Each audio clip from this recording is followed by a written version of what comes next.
Federata Shqiptare e Futbollit informon të gjithë tifozët dhe publikun e interesuar se procesi i shortit elektronik për përzgjedhjen e atyre që kanë fituar të drejtën për të blerë bileta për ndeshjen Shqipëri-Serbi e vlefshme për kualifikuesit e Botrorit 2026 do të vijojë deri më data 3 dhe 4 qershor.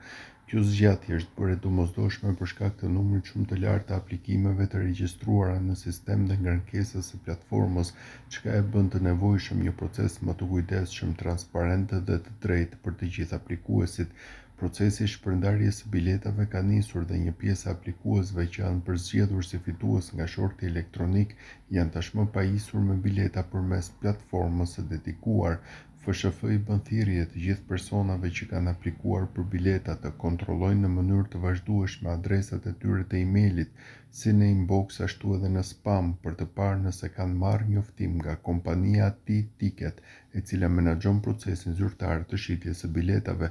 Vetëm ata që do të përzgjidhen përmes shortit elektronik do të marrin një link të personalizuar për blerjen e biletave. Nëse pas datës 4 qershor nuk merrni një email konfirmimi, kjo do të thotë që nuk jeni përzgjedhur nga shorti elektronik,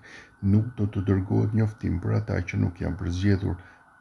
FSHF falenderon të gjithë tifozët për interesin dhe durimin, duke garantuar se çdo hap i këtij procesi po realizohet me transparencë të plotë dhe barazi për të gjithë aplikuesit.